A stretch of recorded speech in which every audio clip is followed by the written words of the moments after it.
Olá, olá, pessoal. Eu sou a professora Lu e hoje vou conversar com vocês sobre os sonetos do Marília de Dirceu.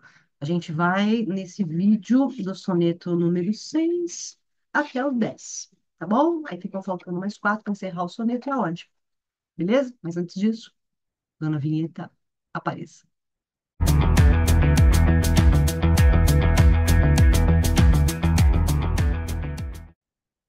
Pronto, pessoal, vamos aqui à leitura dos nossos sonetinhos de hoje, tá? Mas antes, você já sabe, eu vou compartilhar a tela para você acompanhar comigo a leitura, né, dos quatro, cinco, aliás, sonetos de hoje. Vamos lá comigo? Acompanha aí a leitura.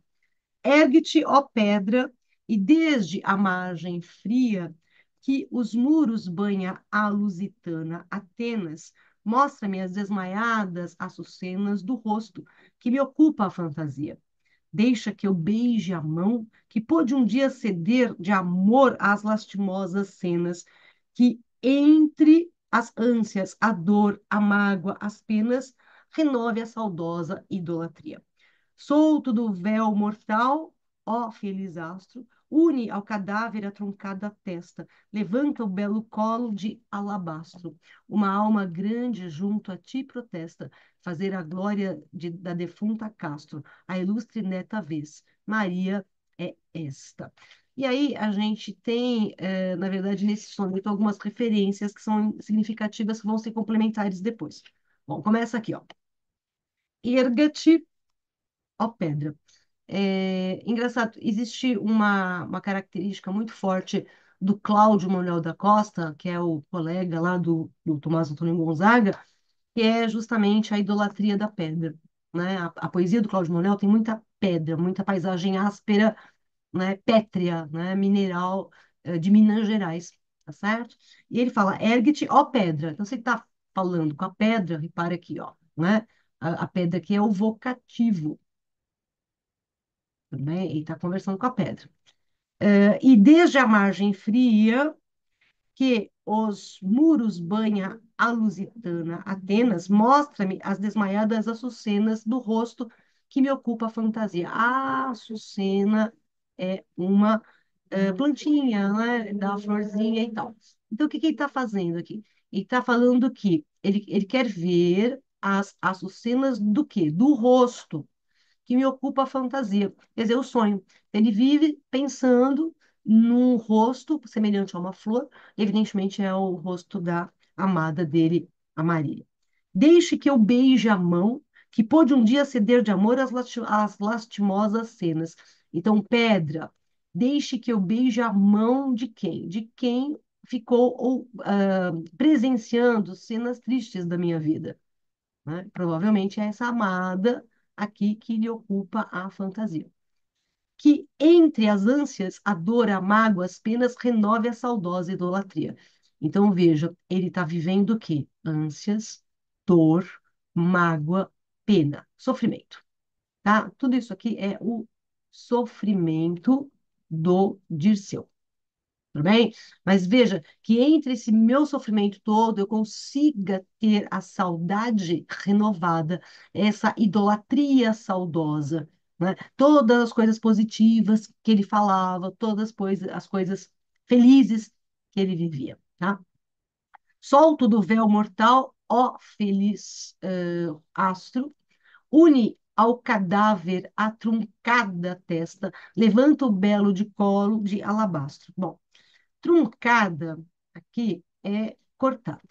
Tá? Então, se a testa está cortada, ele já está envelhecido. Tudo bem? Une ao cadáver a truncada testa. Então, una a minha feição envelhecida a um cadáver. Quer dizer, é quase que um morto-vivo. Levanta o belo colo de alabastro. Alabastro é uma rocha branca muito semelhante ao mármore, né? Então, quem é que tem esse colo, né? Então, aqui, ó, é parecido, tá? É semelhante ao mármore. Colo é essa região, né? Aqui um pouco acima do peito, né? Então, levanta o belo colo de alabastro, o colo da amada. E aí vem dois pontos. Uma alma grande junto a ti protesta. Tem um helicóptero passando aqui. Fazer a glória da defunta Castro. Quem é essa Castro? é Dona Inês de Castro, tá? A Inês de Castro, ela foi amante do Dom Pedro I de Portugal e acabou sendo assassinada justamente por causa desse amor proibido, né? A ilustre neta vez, Maria é esta, né? Só que essa Maria vai ser a Maria José de Essa e Bourbon, que é a esposa do governador de Minas Gerais, o Rodrigo de Menezes, tá? Que ele vai se referir a isso, evidentemente, indiretamente aqui, tá? Então, a ilustre neta Maria é esta. Então, a Maria seria a neta, supostamente aí de Inês de Castro, tá? Então, repare, ele pode estar tanto falando da Marília, que é mais óbvio. Aliás, Maria remete também à ideia de Marília, né? Que é a perspectiva de uma. Aqui eu vejo isso como uma grande metáfora, né? Assim como Inês de Castro sofreu por causa de um amor proibido, Maria também sofre por causa de um amor proibido. E como a gente sabe que Marília era a amada do Dirceu, então é talvez essa ideia, né, de que há uma alma protestando pela desgraça amorosa. E essa alma seria a de Marília. Perfeito? Vamos para o sétimo soneto, não é? Deixa eu só. Esse é o sétimo, tá? Quantas vezes Lidora me dizia, ao terno peito, minha mão levando, conjurem-se em meu mal os astros, quando achares no meu peito a leivosia. Então, que não chorasse, lhe pedia, por firme seu amor acreditando. E que em movendo os olhos, suspirando, ao mais acautelado enganaria. Então, né, que não chorasse, lhe pedia. Interessante isso, mas deixa eu terminar primeiro. Um ano assim viveu. Ó céus, agora mostrou que era mulher. A natureza, só por não se mudar, a fez traidora.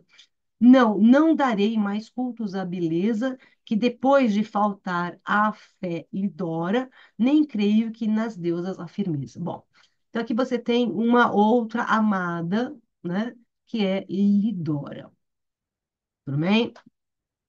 E Lidora prometia fidelidade, né, ao amado. Então, quantas vezes Lidora me dizia ao terno peito, minha mão levando. Então, ela, ó, ao terno peito, né, terno afetuoso, né? Então, ela leva a mão ao coração dele, então, esse terno peito é bem a ideia mais de coração, tudo bem? Então, ela leva a mão ao peito e ela diz o quê, né? Conjurem-se em meu mal os astros quando achares no meu peito a leivosia. O que que é a leivosia? A leivosia é justamente traição, tá? Então, que os astros atribuam a ela, conspirem, né? Conjurem-me, tá? É no sentido de conspiração, né? Então, que os astros conspirem, deixa eu colocar na conjugação adequada, que os astros conspirem o mal a mim quando você encontrar no meu coração alguma traição. Então, que não chorasse, ele pedia, então veja, ela fala isso chorando, por firme seu amor acreditando. Então, ele acreditava no amor dela. Né? E ela falava isso chorando, então ele falava o quê? Não chore, né? Eu acredito no seu amor. Ah, que movendo os olhos, suspirando, ao mais acautelado enganaria, né? Então, veja, está suspirando, só que assim, esse suspiro, esse choro todo, enganaria qualquer pessoa acautelada. Aliás, qualquer acautelado, não, aquele que fosse mais acautelado, aquele que fosse mais cuidadoso, que tivesse cautela. Um ano assim viveu. Ó céus, agora mostrou que era mulher. Então vamos lá. Por um ano foi assim, essa constante declaração de amor e de fidelidade, tá? Mas agora ela mostra que tipo de mulher era ela. A natureza, só por não se mudar, a fez traidora. Ela é uma traidora e ele descobriu, tá? Não, não darei mais cultos à beleza de quem? A beleza de Lidora, tá?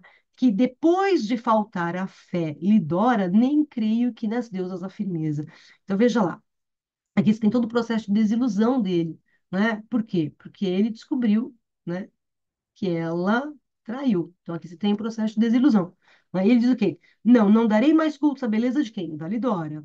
Que depois de Lidora faltar a fé, tá? Reparem que eu tenho uma inversão de termos, né? Você tem aqui um hipérbato, tá? Que depois de, vamos lá, colocar aqui no lugar certo, depois de Lidora faltar a fé, aquilo que ela prometeu, né? Nem creio que nas deusas a firmeza. Então, se Lidora me traiu, as deusas também podem ser traidoras. Tudo bem? Beleza? Então, agora a gente vai para o próximo soneto, que é justamente o soneto 9, tá? O numen tutelar da monarquia, soneto 8, perdão. O numen tutelar da monarquia, que fez do grande Henrique a invicta espada, procurou dos destinos a morada, por consultar a idade que viria. Há mil e mil heróis descritos via, que exaltam de furtado a estirpe honrada, e na série que adora, dilatada, o nome de Francisco descobria. Contempla uma por uma as letras douro, este penhor que o tempo não consome, promete ao reino seu maior tesouro. Prosta-te o gênio, e se quem a empresa tome, de lhe buscar se quer mais outro agouro, o sítio beija e lhe mostra o nome. Então vamos lá. Numen. Numen aqui é no sentido de protetor, né? Nume ou numen é o protetor, né? Então, o protetor tutelar da monarquia. Quem é esse protetor tutelar da monarquia ao qual ele está se referindo aqui, né? É o filho do Visconde de Barbacena, tá bom? Que é o Francisco Furtado de Mendonça, tá? Ok? E aí, o que ele coloca aqui para a gente? Esse soneto, na verdade, ele é uma homenagem, tá? Ele vai ser um soneto de homenagem, ao nascimento do, do filho, do Visconde de Barbacena, tá bom? Então, deixa eu colocar aqui do filho do Visconde de Barbacena, beleza? Tá? Então, é uma homenagem que a gente tem aqui. Então vamos lá. O protetor tutelar da monarquia que fez do grande Henrique. Henrique, que Henrique é esse? Esse Henrique é o Henrique de Borgonha. Bom, Henrique de Borgonha, que é o pai do Dom Afonso Henriques, que é o primeiro rei de Portugal, tá? Que fez do grande Henrique a invicta espada, procurou dos destinos a morada por consultar a idade que viria. Então, veja, o protetor, que era protetor de Henrique de Borgonha, agora procurou uma nova morada, quer dizer, vai proteger uma nova vida, tá? Há mil e mil heróis descritos via. Então, esse protetor da monarquia via muitos heróis, tá bom? Que exaltavam de furtado a estirpe honrada. Ó, furtado aqui na verdade, deveria estar de letra maiúscula aqui, né? Seria uma referência a Afonso Furtado de Mendonça. E na série que adora dilatada, o nome de Francisco descobria. Então, o que acontece? Ele descobre que o novo que deve ser protegido é justamente o Francisco Furtado de Mendonça, tá? Contempla uma por uma as letras de ouro, este penhor que o tempo não consome. O que que é um penhor? É uma garantia, tá? Promete ao reino seu maior tesouro. Então, ele promete fidelidade ao reino, que é o maior tesouro dele. Prosta-se o gênio, e se quem a empresa tome, de lhe buscar sequer mais outro agouro, o sítio beija e lhe mostra o nome, né? Então vamos lá, próstate, né? Ou prosta-se. O que que é prostar-se? É curvar-se. Tá? Então curva-se a genialidade, né? Em nome de quê? De este novo protegido, né, da monarquia. Então, vamos lá, de lhe buscar se quer mais outro agouro. Agouro ou agoiro é previsão, não é uma previsão do futuro, evidentemente. O sítio beija, ele mostra o nome, o sítio beija. O sítio aqui é a terra, tá? Então, bem aquela posição de que eu beijo a terra, no sentido de que eu sou fiel a ela, evidentemente. Tudo bem? Beleza? Tudo bem. Bom, agora a gente vai ao nono soneto. Nascer no berço da maior grandeza, de palmas e de louros rodeado, deve-se aos grandes pais, ao tronco honrado, que ilustra desde longe a natureza. Se, porém, muito mais se adora e preza o dom que o nobre sangue traz herdado, pela própria virtude sustentado, feliz o objeto da presente empresa. De mil heróis, no Tejo vencedores, um ramo nasce, um ramo que a memória faz imortal de seus progenitores. Eu leio em vaticínio a sua história. Une Francisco a par de seus maiores ao herdado esplendor, a própria glória. Bom, esse soneto aqui, ele já é em homenagem, né, ao filho do Visconde, que a gente acabou de comentar, que era o Visconde Barbacena, que é justamente o Francisco, né, como a gente acabou de ver, Furtado de Menezes, tá? Menino lá que nasceu, Menezes, Mendonça, desculpa. Bom, e aí ele coloca o seguinte: nascer no berço da maior grandeza, quer dizer, ele, o Francisco, nasceu num berço de pessoas importantes, né? Grandiosas. De palmas e de louros rodeado, é o Francisco, está rodeado dessas palmas, desses louros, dessas vitórias familiares. Deve-se aos grandes pais, ao tronco honrado, que ilustra desde longe a natureza. Então, vamos lá. Ele tem grandes pais que ganharam palmas e que ganharam louros também. Então, assim como os pais ganharam palmas e louros, o filho também vai, tá? Se, porém, muito mais se adora e preza o dom que o nobre sangue traz herdado, pela própria virtude sustentado, feliz objeto da presente empresa. Então, ó, mas, porém, né, a gente adora e preza, né, o sangue que ele traz herdado, tá? Então, se a gente tem adoração, por exemplo, a importância do Visconde Barbacena, que era o pai dele, né, que era o Afonso Furtado de Mendonça, que é o pai. Afonso Furtado de Mendonça é o pai. Francisco Furtado de Mendonça é o filho, tá? Então, assim, se o pai já tem todas essas vitórias, digamos, essas qualidades, esses méritos, né? Feliz o objeto da presente empresa, que é o nascimento do Francisco, que é o novo, né, fruto dos Mendonça, tá? De mil heróis no Tejo vencedores, um ramo nasce. Porque a família do Afonso Furtado de Mendonça, o próprio Afonso Furtado de Mendonça, vem de Portugal, tá? Tejo é o rio, né, de Portugal, ali, principalmente cortando a cidade de Lisboa, tá bom? Então, de mil heróis no Tejo vencedores, um ramo nasce. Então, nasce mais um vencedor dessa família portuguesa. Um ramo que a memória faz imortal de seus progenitores. Então, assim como ele, né, é um herói, os seus filhos também serão. Eu leio em vaticínio, né? O que que é um vaticínio? É profecia, tá? Então, ele vai profetizar o futuro do Francisco Furtado de Mendonça. Lá vem o outro helicóptero. Passou, tá passando.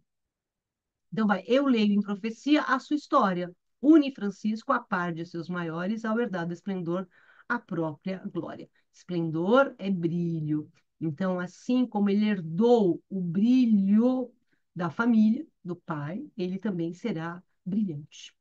Tá bom? Perfeito? Muito bem. E aí, vamos lá. Soneto, o 10º soneto de hoje, tá? Mudou-se, enfim, Lidora, essa Lidora, por quem mil vezes fé me foi jurada, que vos detém, ó céus, que castigada ainda não deixais tão vil traidora. Não haja piedade. Sinta agora a dita sem remédio, em mal trocada, pois, se assim não sucede, fica ousada para ser outra vez enganadora. Vingai, ó justos céus, mas, que digo, que maltrateis Lidora, o sentimento privou-me, do discurso, eu me desdigo. Não, não vibreis o raio violento, pois sei que a compaixão do seu castigo há de aumentar depois o meu tormento. Muito bem, a gente já viu essa Lidora, é a mesma, tá? Lidora, que apareceu justamente no soneto 7. E você lembra, né? A gente acabou de ver o soneto 7. Você lembra, né, que a Lidora prometeu fidelidade e acabou traindo. Mudou-se, enfim, Lidora, essa Lidora, porque em 1000 vezes fé me foi jurada. Então, Lidora mudou?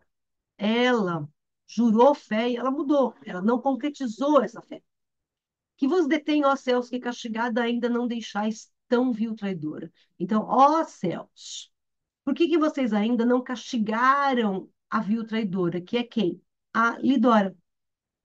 Não haja piedade. Sinta agora a dita sem remédio em mal trocada. Pois, se assim não sucede, fica ousada para ser outra vez enganadora. Então, ó, se assim não sucede, o quê? O castigo. Então, na verdade, se ela não for castigada, ela vai continuar sendo o quê? Traidora. Né? Então, vingai, ó justos céus. Então, ó céus, castiguem Lidora. Mas, que digo, ele se arrependeu. Tá? Então, ele está arrependido, tá bom? Do quê? De pedir castigo a Lidora. Tá? Então, o que eu estou dizendo, né? Acho que Lidora, melhor não castigar, não. Quer ver, ó? Privou-me do discurso, eu me desdigo. Ó. Eu vou desdizer o quê? Isso que eu acabei de pedir aqui em cima, que ela fosse que ela fosse castigada. Não, não vibreis o raio violento. Ó, por que que é o raio violento? Porque ele está pedindo para quê? Para os céus castigarem a Lidora. Então, não, não, céus, né? Não faz cair um raio que parta a cabeça dela. Pois se que a compaixão do meu castigo há de aumentar depois do meu tormento. Então, assim, porque é assim, se o céu castigar a Lidora, eu vou ficar com peso na consciência porque eu pedi para que ela fosse castigada. Então, eu desdigo. Eu não estou mais pedindo para que ela seja castigada porque eu não quero ter a minha consciência pesada por ela ter sido castigada. Tá bom? Perfeito? Então, esse é o nosso 10º soneto, né, que eu prometi para vocês hoje, né? Eu prometi para vocês do sexto ao 10º soneto, né? E aí estão os sonetinhos de hoje. Tá bom? Eu volto com você para a gente encerrar esse livro, finalmente, né, do Tomás Antônio Gonzaga. Um beijo, até a próxima. Tchau.